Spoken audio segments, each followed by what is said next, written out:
자, 수많은 이 선거가 굉장히 중요한 이 접전이었지만 오늘 오전까지 정말 초박빙의 승부를 펼쳤던 지역이 있죠. 바로 경기도입니다. 이번 지방선거에서 최대 격전지로 꼽히기도 했었던 지역인데 줄곧 김은혜 후보 뒤에서 추격을 해오던 김동연 후보가 개표를 마지막 3% 남겨두고 역전을 하는 이 드라마를 썼습니다. 피를 말리는 승부였죠.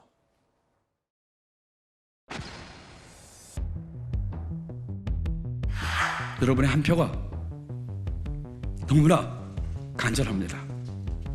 여러분의 한 표가 너무나 절실합니다.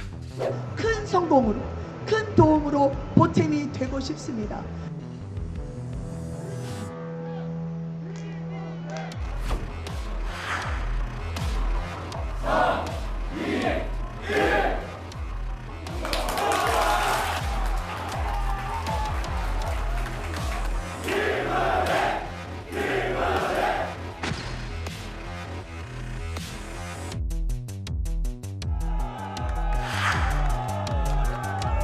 경기도지사에 당선되신 김동연 후보님께도 축하의 인사를 전합니다.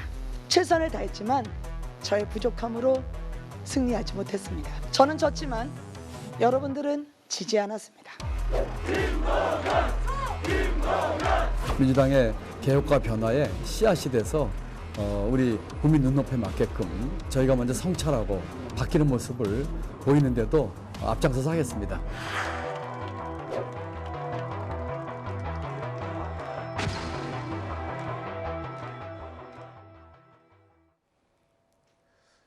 저도 어제 새벽에 3시까지 이 개표 방송을 지켜보면서 김은혜 후보 유력이라는 스티커가 붙어 있는 걸 보고 잠들었습니다. 그리고 새벽 5시 반에 일어나서 깜짝 놀랐습니다. 스티커가 없어지고 역전됐다라는 이 속보를 보고 정말 놀랐는데, 자, 국민의힘 입장에서 보면 지금 표 차이가요 0.15%포인트 차이예요. 이게 지금 역대 지방자치단체장 선거 가운데 가장 근소한 차를 기록했다면서요. 많이 아깝겠습니다. 국민의힘 입장에서는. 그렇습니다. 경기도지사까지 저희가 가져왔다면은 그야말로 더 큰 승리가 될 수 있었고, 또 경기도라는 곳이 가진 정치적인 의미, 즉 이재명 전 후보의 어떤 정치적 본거지고, 또 지난 대선에서 5.3%포인트 차로 윤석열 대통령이 뒤졌던 지역이기 때문에, 또 인구가 가장 많은 자치단체 아니겠습니까? 그런 여러 가지 의미가 있는데 너무나 아깝게 이제 패배를 했고, 의미를 찾자면은 그래도 5% 정도의 차이를 거의 다 따라가서 당선될 뻔할 정도로까지 8,900표 차이거든요.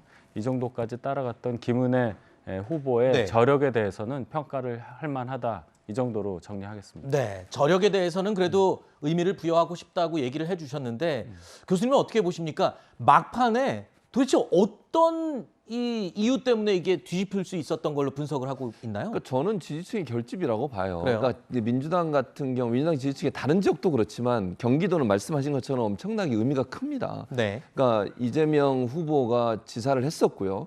그 기반으로 해서 대선까지 갔었고, 대선에서 아깝게도 석패를 했었지 않습니까? 근데 경기도를 만약 지게 되면 이건 참패가 되는 거예요. 네. 지방선거, 민주당 입장에서는.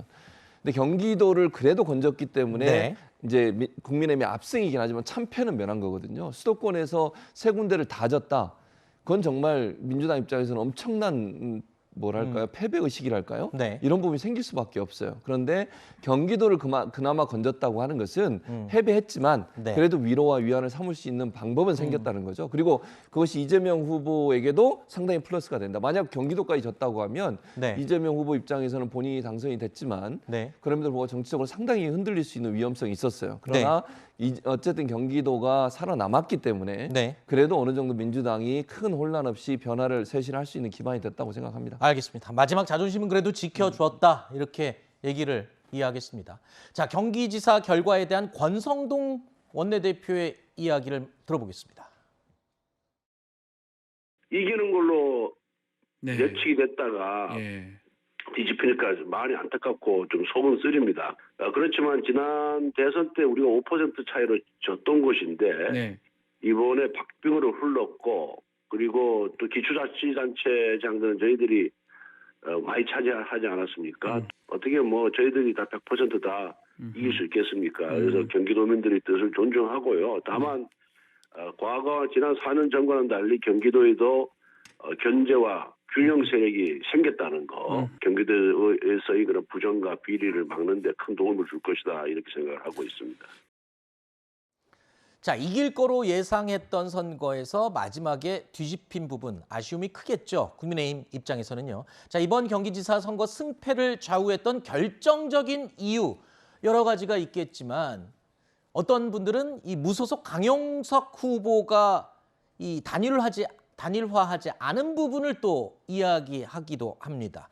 자, 권성동 원내대표도 단일화에 대한 아쉬움을 내비치기도 했는데 이건 어디까지나 결과론적인 이야기가 아닐까 싶습니다. 이 핑계론이다 이런 얘기도 있습니다.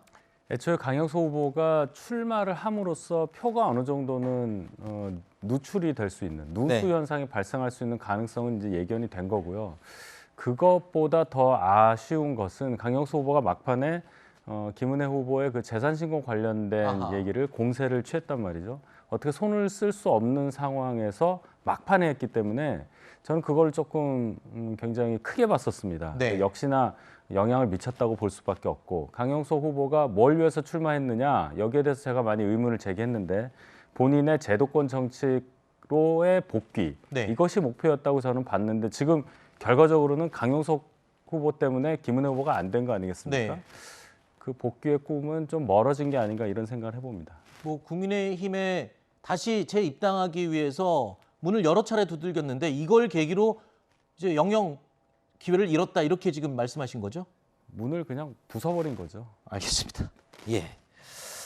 자, 경기지사라는 김동연 후보가 0.15%포인트 차로 가져갔지만 경기도 기초단체장 선거 결과를 보면요. 국민의힘이 22석을 가져가면서 또 압승을 거뒀습니다. 앞으로 도정을 이끌어가는 데 있어서 김동연 당선인이 난관이 예상이 됩니다. 과거 오세훈 서울시장이 떠오르기도 하고요. 근데 저는 이렇게 생각해요. 단체장들은 정치적 색깔에 관계없이 네. 정말 도민들과 지역 주민들을 위해서 열심히 일해야 한다고 생각합니다. 네. 물론 이제 민주당이고 국민의힘이고 각각 소속 정당은 다르지만 기초단체장이든 광역단체장이든 협력해서 경기도 전체가 잘 살 수 있도록 만들어줘야죠. 저는 그게 중요하다고 생각해요. 네. 뭐 그거 정치적 이해관계 때문에 서로가 서로에게 반목하고 갈등하고 이거 절대로 안 된다고 봅니다. 네. 기초단체장들도 정말 경기도와 협력해서 필요한 부분에 지원도 받고 또 경기도도 국민의힘 출신이라 하더라도 기초단체장들과 협력해서 경기도를 잘 살게 만드는 방법에는 적극적 노력을 해야 되고 네. 저는 정말 지역 주민 잘 살게 만드는 일이 중요하다. 뭐 지금 김동연 지사든 아니면 또 기초단체장 당선 국민의힘 기초단체장 분들이든 그런 마음으로 협력하고 협치하는 게 반드시 필요하다고 생각합니다. 네.